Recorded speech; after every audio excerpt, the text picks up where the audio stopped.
Diddly-dido, humbity-diddlum, diddly-dido, humbity-diddly, hidely-dido, humbity-diddlum-die. Where are we today, boys and girls? In Tillicoultry. In Tillycoultry. And where is Tillycoultry? Where is it? Is it in Clackmannanshire? Yeah? Right, so Tillycoultry is one of the lovely little villages in Clackmannanshire, and it's part of something called the Hillfoots, because it sits just at the bottom of a group of hills called the Ochil Hills. That's right, and they are the prominent land feature here that separates this part from Perthshire. Look at these trees here, aren't these fantastic? Yeah. Now, They smell nice as well. they do smell nice, don't they? Now, there is a couple of ideas where the name Tillicoultry came from. So, Tillicoultry is thought to refer to the town or the place at the back of the country, at the foot of the hill. Somewhere to do. And that is the hill we were talking about right there, and it's originally known as Kirk Hill. Now, as we come along here, oh, here's a wee sign, let's have a wee look. So there we've got Hill Street going down there, Walker Terrace. Oh look, here we get another good wee view of the hill here. Let's have a wee look. Can you see all the gorse bush there? Yeah. There's so big on clumps of them, you can see them. Right, and big spots all across the hill. Yeah, right, let's cross over. Look at the trees here. Look at these gardens. Aren't they fantastic? Yeah.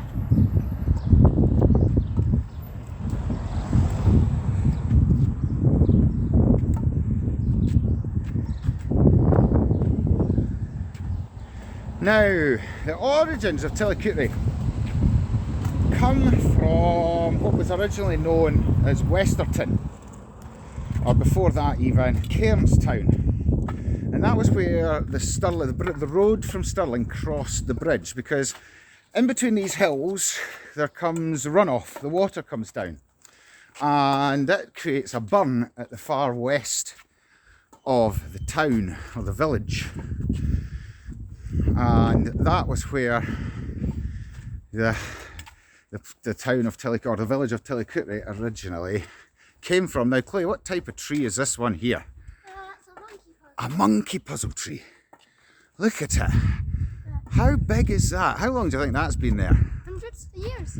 It might have been there for 100 odd years. Yeah, I think it might have been. Maybe longer. No. Monkey puzzles don't live that long. Now, we've spoke about in our other videos about how the Hillfoots, Alva, was very successful because of the industry here, and Tillycoultry was absolutely no different. The parish records start in about 1639, and there are histories of textile making here from 1560, so it has an incredibly long history. And then after that, obviously the coal mining came in and the village expanded quite significantly. And we can see just little remnants of that wealth. Things like this tower here with a clock in it. Can you see that up there, guys? What do you think of that? Really nice, isn't it?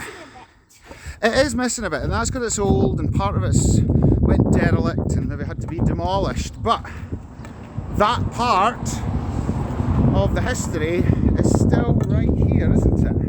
Yeah. Now, we are heading west here towards Stirling, but away out to the west, the east of the village, there is the remnants of a druid's circle. Do you know what a druid's circle might be? No. Well, back before we had Christianity here, we had the Picts. Yeah. And they believed in the sea gods and the animal gods and all different types of gods. Like the Romans? Just like the Romans, yes. So the Druids were their version of their magicians or preachers, maybe.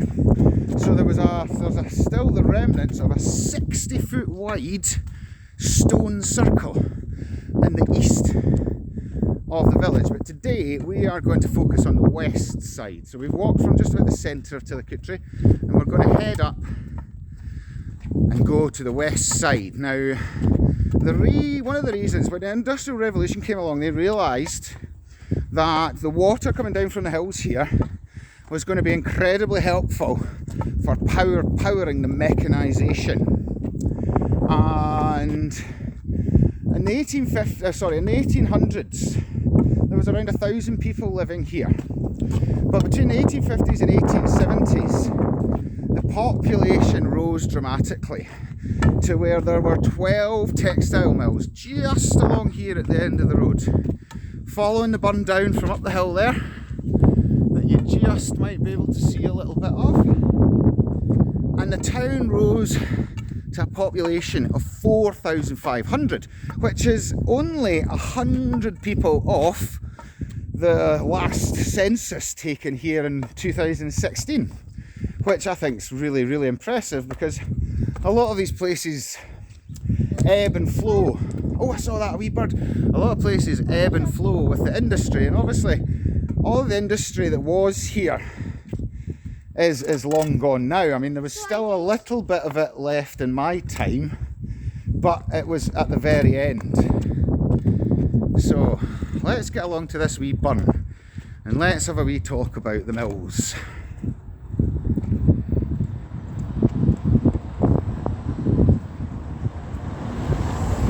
Now, just as we come up here, I tried to show you a bit of wood hill there in the background. And if you were very eagle-eyed, you'd have noticed that there is a gigantic chunk taken out of it. And look at it, look at that big hole in the Ochils. Now, that large hole was the Hillfoots quarry. And very close to there was a Pictish fort. And it's said that the stone from that fort was eventually taken and used to create, or helped to create, Stirling Castle. Can you believe that? No. Now, here we come. This is us just getting to the burn here. And this will give us a much better view. Let's cross over and we'll go to this wee bridge here. Now, what we can actually see is the remnants of the wall of one of the buildings. So if we look down here, look at this little bit of river here, the little burn. So this all comes down off the Ochils and comes flooding down here, and this is the water that powered all of the industry here. This is what gave everyone a job and gave them a home and gave them money. And everything's gone now, but see if we come along this, you can see how this is a man-made wall on the right hand side here. This is part of the old mill building. And if we look just to the right hand side here, what do we see? What do you think this is? This was the entrance to the old mills. Now look, if we have a look up the top here, what does it say up there? Middleton Mills. Middleton Mills, that's right. So this was the Middleton Mills and this was the entrance. How cool is that? Well, because it all got knocked down, it went derelict, so they had to brick everything up to stop anyone getting hurt, I think. Because you don't want people running about abandoned buildings. Now, there was a terrible, terrible tragedy that happened here. Because in 1877, there was a 12-hour downpour of rain. And that rain was so intense that it flooded, not just here, but it flooded the whole area from here within a sort of 6-mile radius. And this burn, as you can see, it's very much hemmed in on either side. The water has nowhere to go other than up. And that's exactly what happened. And the people here on the mills on the left hand side all got trapped. They couldn't get back across to the main part of the village, because on the west here, this is the very edge of the village. This is where it finishes. And this is what's called Upper Mill Street. So it goes up the hill to the glen. And all the mills were placed on either side of this burn. Now, Chloe, what do you think they were taking out of the quarry up here? Come over here. Silver? Not silver. Guess what they found though? What? Quartz and dolerite. Alright. Dolerite, yeah. I didn't know there was a jet named after the tomb. A dolerite. Well, spelt slightly different, but yeah, that might be where the name dollar comes from, mightn't it? Yeah, the gem. So let's just take a wee walk up here and see if we can get a nice wee picture of the quarry and the glen.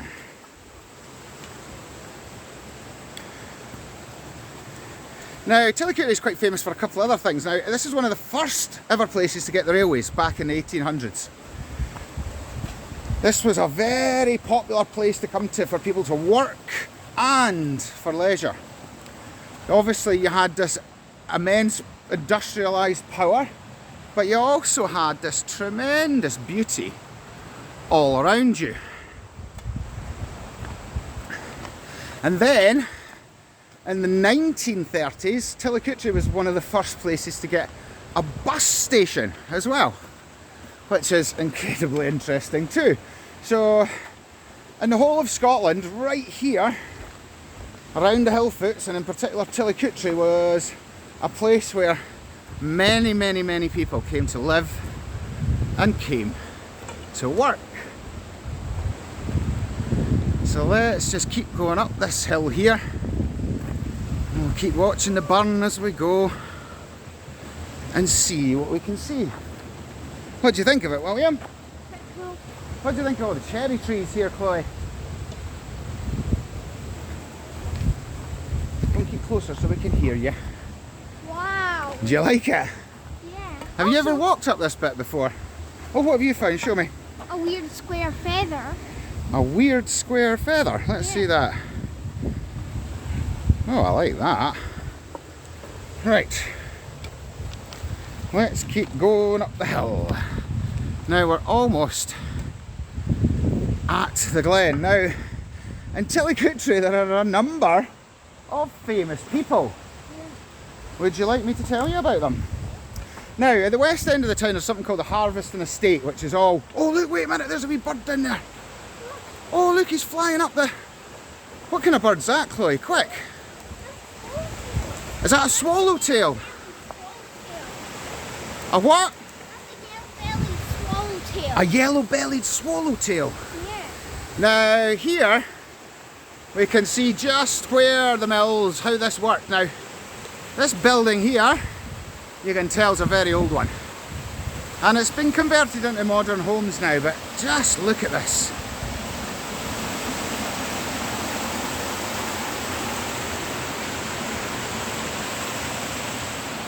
Now, this bit of the burn does look a bit different, doesn't it? Can you see how this looks different? What does the bottom of this look like? Does it look like it was naturally made, or does it look like it was man-made? Man-made. Man-made. Man-made, doesn't it? Because all the blocks have been put in. So they would have put this in to try and create a specific type of water here to power all the mill machines and all the... Fast flowing water? Very fast flowing water, isn't it? And this is what made Tillycoultry so popular. This is what enabled it to have the industry and everything else. So let's keep going.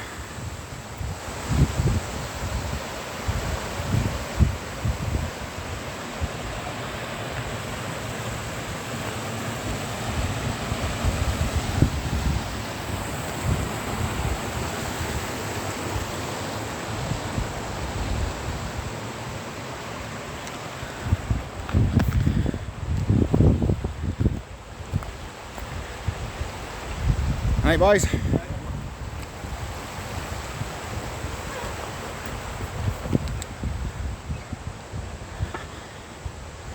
Now, this is the entrance to Tillycoultry Glen. Now, I've just spotted a wee sign. Shall we go and read our sign? Oh, look, here we go. So, the Hillfoots Diamond Jubilee Way, the King's Highway. The route of the Hillfoots Diamond Jubilee Way is based on the old King's Highway. The King's Highway, the Via Regia in Latin, is mentioned in charters of Cambus Kenneth Abbey that date from the early 1300s. It is thought that the road may have been used for royal progress between Stirling Castle and Falkland Palace in the 16th century. The King's Highway was much higher up in the hillside than the current main road. This is because the drainage was much poorer in the medieval period and the lower lands were too boggy to use. Now here, what does this say, guys? Look about you. And what does look about you mean? What is that? It means look about where you are. It's the motto of Clackmannanshire, said to have been said by Robert the Bruce himself.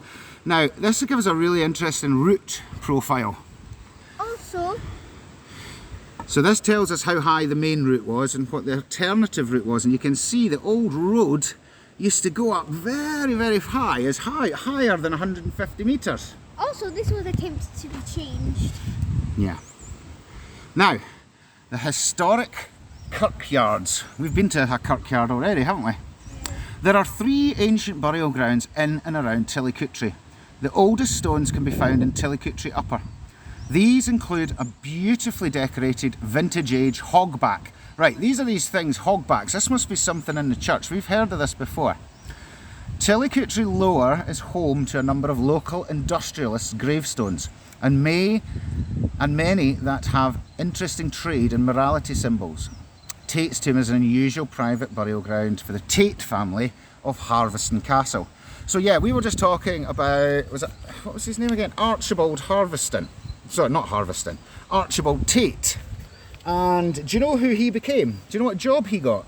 What? He became the Archbishop of Canterbury. And there's not much a higher position apart from the king back in those days. So a man who lived here became the second most powerful man in the country. Can you believe that? And do they usually have? Was he Scottish? He was Scottish. He was from Tillycoultry. He was from Harveston. He lived at the Harveston estate. And also read something that it was pretty uncommon for Scottish people to have higher roles in England. I would think so, yeah. Now, the Tillycoultry Glen. The microclimate in this sheltered narrow gorge is ideal for mosses, liverworts and ferns, which flourish in the perpetually moist conditions in the lower glen. Oak fern, beech fern and hard shield fern occur on rocky outcrops behind the stream under a close canopy of ash, wych and wych elm.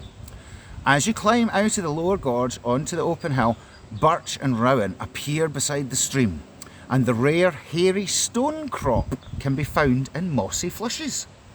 The glen has been designated a site of special scientific interest because of its unusual geology, namely the presence of old red sandstone. There was once an Iron Age fort at the slopes of Castle Craig, that's right. It is thought to have been a circular enclosure surrounded by a sturdy 3.5 metre thick walls. Legend has it, there we go, that many of the stones were recycled for use in Stirling Castle. So, let's just have a wee look along the Hillfoots and we'll give everyone an idea of where we are. So this shows us the University of Stirling right along at the end, and we've got Blair Logie into Menstrie Castle, along to Alva Glen and the Silver Glen. Then we've got here where we are, Tillycoultry, and then along to Dollar and up to our place that we really love, Muckhart. Now, where we're looking at the east side of Tilly, that was where Rabbie Burns once stayed. And he actually wrote a very famous poem about the River Devon called The Banks of the Devon. And I think what we'll do in another video is we'll take a walk out to the west of the town and we'll have a look. Now we can even here, you can see all these houses are very old. And the cottages going down the hill here are the very old, traditional Scottish style, very low roofed going down the hill. So the people lived right next to where they worked. What do you think, guys?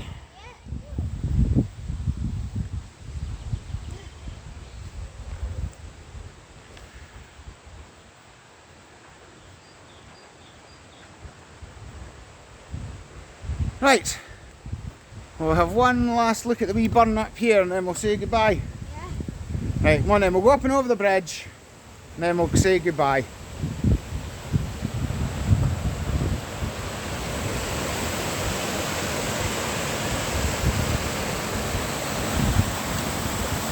What do you think of this? Look at the massive boulders.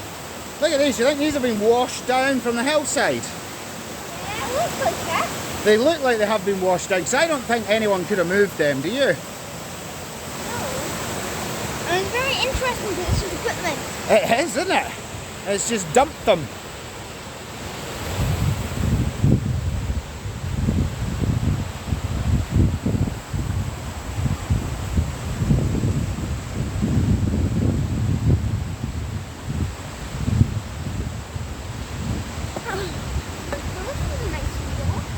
Oh, wait a minute, I think I found another sign.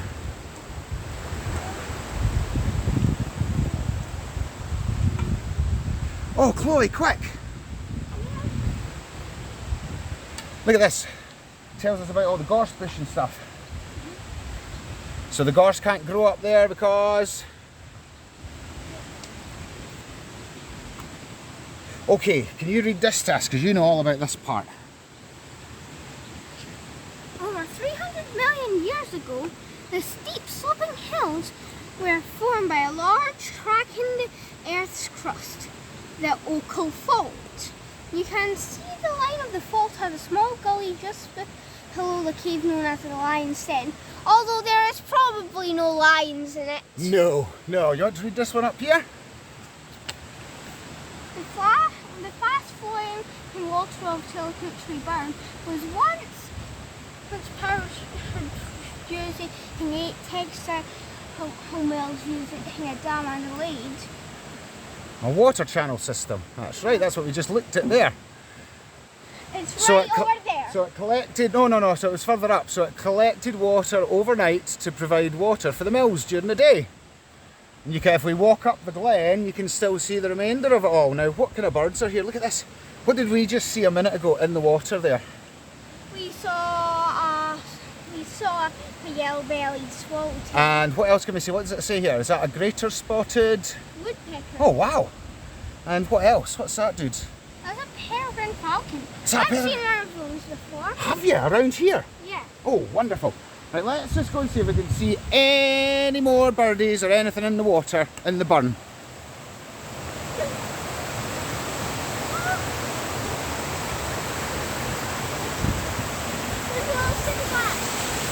Oh, can you see sticklebacks? Yeah. It's getting around in the water. Is it? Yeah. Can you see them? Yeah. Look, now he's staying still. Right, let's say bye-bye, boys and girls. Bye.